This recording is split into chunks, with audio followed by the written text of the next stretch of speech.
welcome back to Politics Watch. This is Sir P. Now, there are some stories that are a bit more difficult to do, and are just a whole lot more frustrating when I even think about them. Right? Today I'm going to talk about the case down there in Waltham Park Road, where an 11-year-old student of the Holy Trinity High School was on her way home from school, and she ended up walking to a shootout between a group of 87 Octanes, and she ended up pick up a round to her head. Right? But before I go any further, I just want to say, if anybody down there in Mobile, St. James side have any details on the incident where police ambushed the three youth them at the car, and the residents are saying them set them up and plant weapon upon them, please reach out to me at politicswatch@gmail.com. Right? Alright. Enough of that. Back to this case in Waltham. Now people, remember, it was just yesterday Horace Chang was using South St. Andrew as an example of how much of a success the SOEs are. Right? Waltham Park is located within South St. Andrew. So, can somebody explain to me how a group of 87s managed to be pulling off a shootout in an area that is supposed to be under an SOE? Can somebody explain that to me?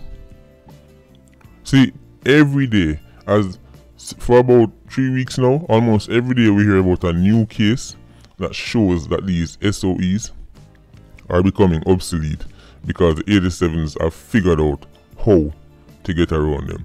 If anybody has been down to Waltham and see how Waltham set up in terms of the checkpoints, etc., might as well then pack up and go home, because they have fixed checkpoints and they're far and wide apart.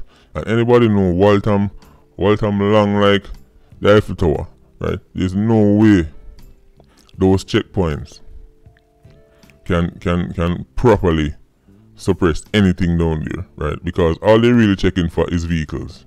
Right? But in terms of the little lane, avenues, there's no way the way how they're currently set up can manage Waltham.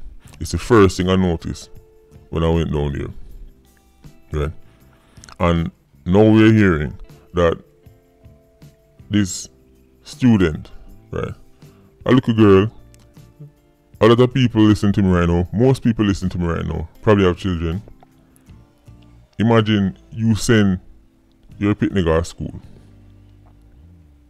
just another school day, and them a come back home, and they get caught in the crossfire between some 87s, and you lie down in your bed, or you're at work, whatever you're doing, you're expecting to hear that your child is now home and I do them homework or polish them shoes, or I don't know if fitness still polish shoes, but whatever you know when they reach home nowadays, right? And you get a call, say your child just receive a round to their head and he's gone, right? I just want every parent to realize this is the scenario that a lot of Jamaican parents are dealing with on a daily basis in 2019. But miraculously, this little girl somehow managed to survive. I think this child has to grow up and become something very meaningful in life.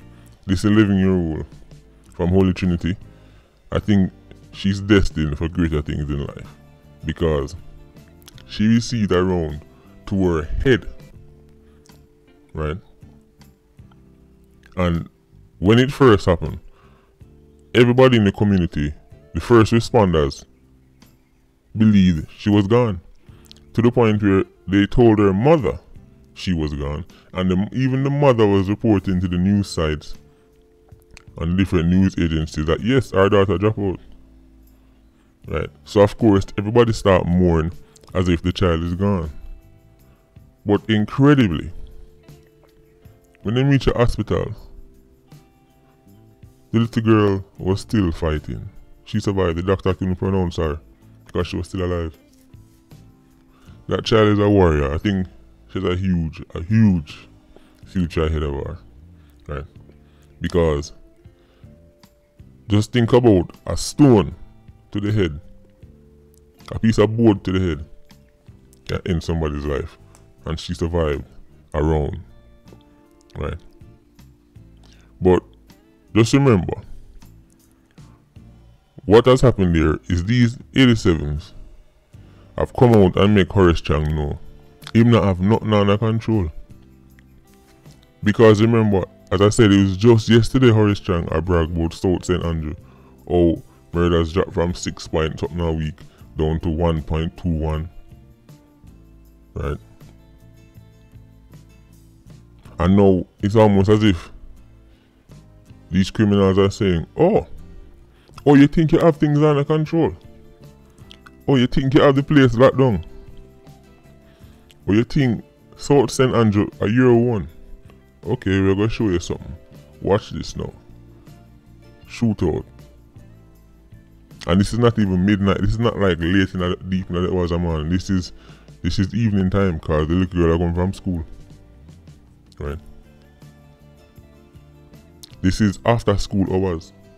So that's to show you the audacity these 87s have and their total disregard for this state of emergency and the law in general. Right. Cases like this frustrate me, people. Right. Because when you consider the fact that the victim is someone who have absolutely nothing at all to do with this, because a lot of people love to do victim blaming in Jamaica. Right? A lot of people love to say, well, for example, a woman is wearing her wedding ring. Right? And 87s run up on her, fight her for her ring, and she end up lose her life or something. People love to say, well, what she do a wear ring? She don't know say shit. Right? So you can't wear a ring, you can't have nothing nice, you can't drive nothing nice, you can't live nowhere nice, you can't wear nothing, you can't do nothing. You have to live like a peasant. Alright. You have to live like in the 16th century in England. Right, when they were just kings and tyrants, when they were just kings and peasants, right? Because you're afraid 87s are going to target you.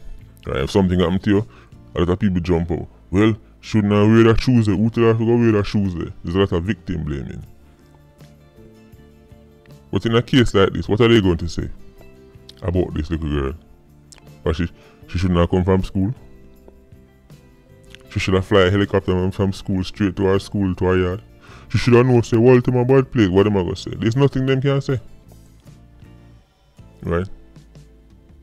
This is just a child leave her house in the morning, go to school, and is come back from school and get caught up in the middle of the foolishness. In a place that is supposed to be safe. Because, according to Horace Chang, the place under lock and key. And we're seeing results. Now, people might say, yeah, well, of course, things are going to still happen. But remember, this is not just a case of a random shooting, you know. This was a shootout, people. That is what makes it so shocking, you know. The man they might have shootout in a place that is under a state of emergency. I know people still lose them life under the areas under those one and thing there. Yes, man pull up on a corner, fire a couple shots and run gun about them business before the police can see them or the student can see them, fine. But these men were having a shootout as if this is some old western movie. Right? And before the security forces that were down there could respond, the man them gone. Them not even catch one of them. Not even one of them were caught. This whole case is just annoying to me. And the fact that it came exactly the day after the new state of emergency was declared, and exactly the day after South St. Andrew was used as the poster child for how effective SOEs are. Here we go. 87s embarrassed the security minister again. Because that's how 87s are now. They are like some bad breed pitney, where you just don't brag about them. Oh, he's so smart and he's so well behaved. And next thing you know, as they turn around, the pitney light on matches and burn down the house. Or burn down your neighbor house. Choke your neighbor dog or something like that. People, this case is really annoying to me. I hope this little girl fully recover, because even though she survived, you have to remember this is a head injury. Right? And there might be problems down the road. So I hope she survived, but I think she has a big destiny, because to survive something like this, there are plans in place for her, trust me. Patreon squad, big up on yourself. Please like, comment, and share the video. Bless.